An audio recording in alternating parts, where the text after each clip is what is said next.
Bertolak dari Bandara Internasional Minangkabau, perjalanan dimulai dengan mobil angkutan travel putih. Meninggalkan kota, pada mobil melaju ke arah selatan. Mobil menyusuri jalan berliku di pinggang bukit. Sebelah kiri tebing bukit yang melengkung dipenuhi dengan barisan tanaman teh yang rapi. Sementara sebelah kanan jauh di ujung lembah terlihat genangan luas air membiru. Sekeliling tampak kayu-kayu rimbun tumbuh menyesaki pinggir danau dan perbukitan di belakangnya. Lukisan alam dalam keharmonisan keindahan yang tiada duanya. Sungguh pemandangan mempesona. Mobil berhenti di depan kafe bangunan bambu berarsitektur atap meruncing seperti menombak langit. Tidak berlebihan, cerita Luhut. Saat mau bertolak dari bandara, ia sudah menjanjikan pemandangan yang sangat menyejukkan mata sepanjangan perjalanan. Meski bermarga Batak, ia lahir kelahiran Damasraya. Orang tuanya bekerja di perusahaan perkebunan sawit. Karenanya Luhut sudah paham dengan lika-liku perjalanan di Sumatera Barat, khususnya ke arah selatan. Listio tidak henti mengeleng-gelengkan kepala seraya mengeluarkan decak kekaguman. Amazing! Amazing, teriaknya sambil merapatkan kerah jaket.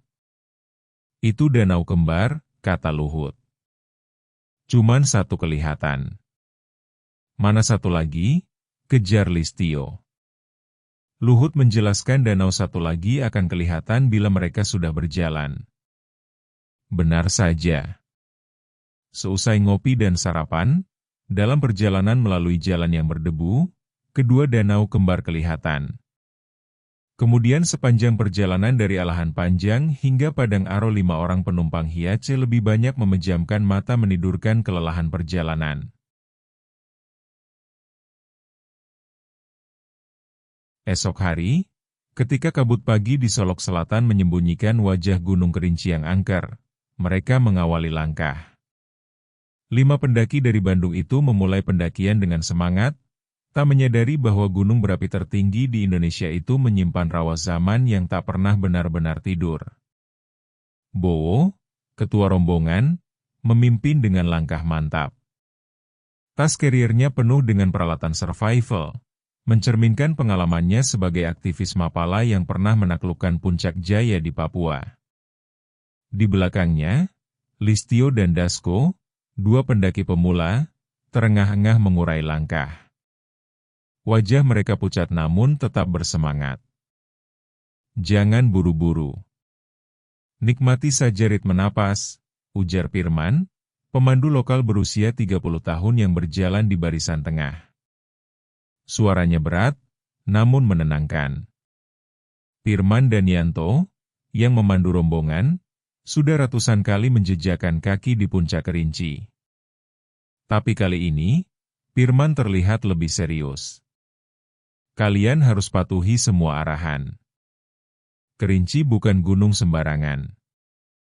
Di sini, alam bisa bicara, katanya misterius.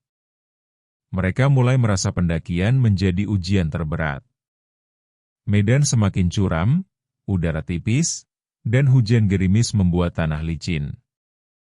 Jalan kecil mendaki dipenuhi batu-batu berwarna coklat hitam. Di suatu tempat, Listio nyaris terpeleset di tebing sempit. Untung, Bowo berhasil menangkap tangannya tepat waktu. Fokus. Jangan lihat ke bawah, hardiknya. Perjalanan makin menguras tenaga. Dasko mulai mengeluh, aku nggak sanggup, bro. Kaki udah kayak diiris. Bowo memeriksa jalur GPS sambil mengingatkan Listio dan Dasko untuk tak tertinggal. Firman, sebagai pemandu, sesekali melirik ke sisi jurang dengan tatapan waspada.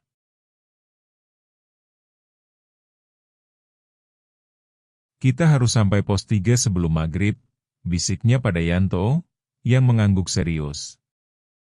Sesuatu dalam desir angin membuat keduanya bergidik.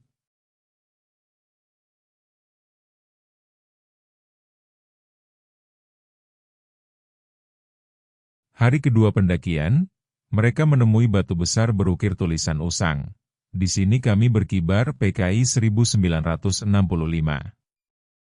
Thohir menyentuh ukiran itu. Apa ini? Tanyanya. Firman menghela napas.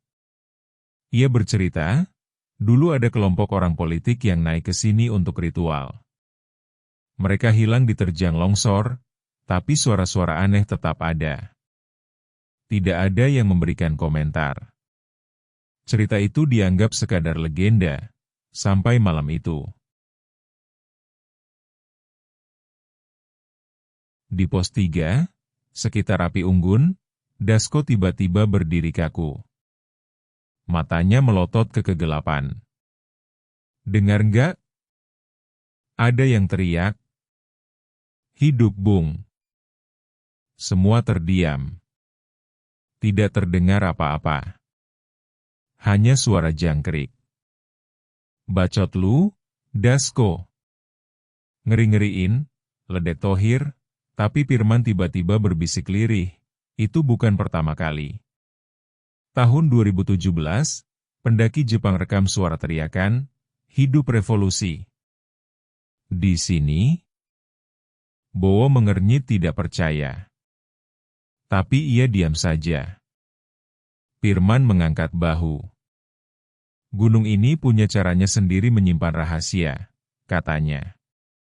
Pendakian berjalan terseok. Tidak banyak yang bicara. Mereka seakan menyimpan diam dalam kepenatan masing-masing. Keesokan harinya sampai di puncak. Ternyata sudah ada belasan orang yang berada di atas. Mereka mendirikan beberapa tenda. Mereka saling sapa dengan lambaian tangan tanpa suara.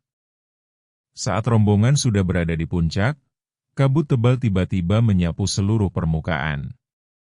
Dari dalam kawah, air hijau bergolak liar. Permukaan air seperti ombak laut yang bergulung-gulung menuju pinggiran. Ini bukan normal, gumam Firman sambil menggelengkan kepala. Sebelum mereka sempat bereaksi, suara, hidup Jokowi. Hidup Jokowi, menggema, seolah puluhan orang meneriakkan yel-yel dari bawah kawah. Suaranya terdengar parau, terdistorsi, seperti rekaman usang yang diputar di tengah badin. Luhut menjatuhkan kamera. Ini gunung berapi atau panggung politik? Teriaknya histeris. Pendaki lain di puncak, termasuk seorang wanita berkacamata, menangis ketakutan. Rekan-rekan berupaya menenangkan. Suasana mulai panik. Apa ini gas beracun? Halusinasi? Tanya Dasko. Firman menggeleng bingung. Gas vulkanik nggak bisa bikin suara sekonsisten ini.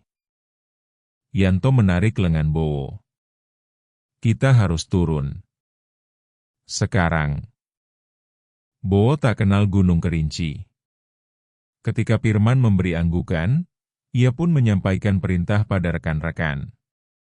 Meski Listio dan Thohir bertanya-tanya apa yang terjadi, Bowo diam saja. Menjelang petang, rombongan pendaki Bandung itu memutar langkah. Belasan pendaki lain masih bertahan. Berjalan di bebatuan, kabut semakin pekat, menyamarkan jurang dan akar-akar penghadang. Suara teriakan, hidup Jokowi, terus mengikuti mereka, kadang berubah jadi bisikan. Kami di sini, kami tetap setia. Listio menjerit-jerit setiap kali suara itu mendekat, sementara Thohir mencoba menyembunyikan tangisnya. Di tebing sempit, Thohir tersandung. Senternya jatuh ke jurang, dan cahaya redup itu memperlihatkan bayangan-bayangan manusia di dinding batu, siluet orang-orang dengan bendera dan topi loreng. Lihat itu, teriaknya. Tapi ketika yang lain menoleh, bayangan itu sudah raib. Firman tiba-tiba berhenti. Kita salah jalur, katanya gemetar. Di depan mereka, di atas tanah berlumpur, tergeletak bendera merah putih usang bertuliskan, Front Pembela Kerinci 1965. Yanto mengutuk. Ini barang mereka. Barang arwah yang tersesat. Tiba-tiba, tanah bergetar. Asap belerang menyembur dari celah batu. Lari. Ke kiri. Lari, teriak Bowo.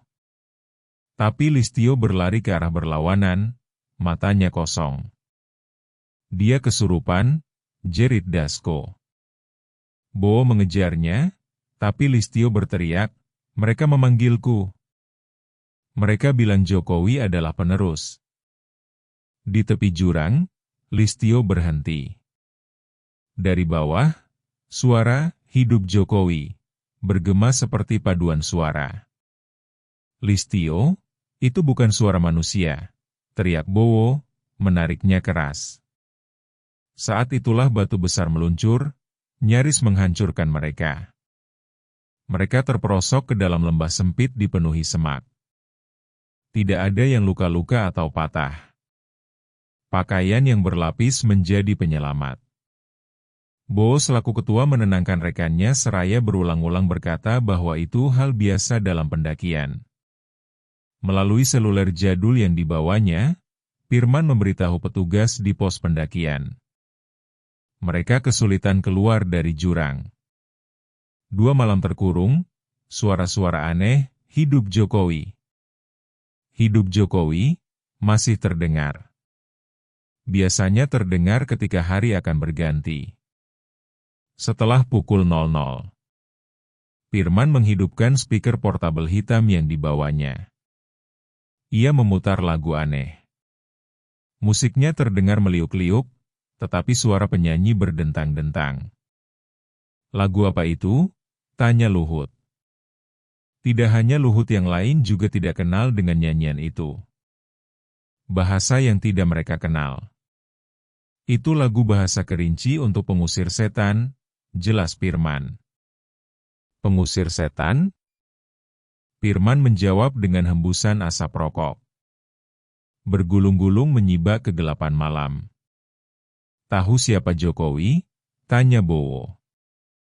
Firman menggeleng. Setan atau hantu takut mendengarkan lagu ini. Firman membesarkan volume speaker. Lagu-lagu aneh itu memenuhi jurang hingga kemudian tim SAR datang dan membantu mengeluarkan mereka. Hari berikutnya, kelima pendaki Bandung itu berada dalam perawatan rumah sakit di Muaro Labuh. Tidak ada yang luka parah. Hanya capek dan kehabisan tenaga. Firman dan Yanto yang lebih banyak duduk di luar ruang rawat menjawab pertanyaan petugas, wartawan dan pecinta alam. Terbaring di tempat tidur wajah Listio pucat, dan ia terus menggumamkan, hidup Jokowi, dalam tidurnya. Luhut dan Thohir terbaring tanpa suara dengan mata tanpa kedip memandangi loteng. Firman bercerita pada Bowo. Kakekku bilang, kelompok 1965 itu percaya gunung adalah gerbang menuju kekuatan tertinggi. Mereka menyembah sosok, sang penerus, yang akan membangkitkan Indonesia. Mungkin suara itu adalah sisa energi ritual mereka. Tapi kenapa menyebut nama Jokowi? Bowo tak menjawab. Ia ingat kata-kata Listio saat kesurupan, Jokowi adalah penerus. Apakah itu kebetulan, atau gunung telah menafsirkan keinginan kelompok fanatik itu dalam bentuk yang tak terduga? Dasko masih mengalami insomnia. Setiap malam, ia mendengar bisikan dari keran air atau kipas angin. Hidup, hidup, hidup. 3 hari mereka di rumah sakit. Sebelum bertolak ke Padang, Bowo menyampaikan terima kasih pada Firman, Yanto, tim SAR dan orang-orang yang memberikan perhatian pada mereka. Ketika sudah duduk di mobil, Firman menyorong 2 lembar kertas berisikan fotokopi potongan berita koran terbitan 1965 dengan headline, Kelompok Revolusioner Tewas di Kerinci, Ritual untuk Sang Pemimpin. Foto para korban yang tak jelas menunjukkan pemuda-pemuda berseragam mirip tentara, memegang bendera bertuliskan, Hidup Jokowi Sang Raja Dinasti.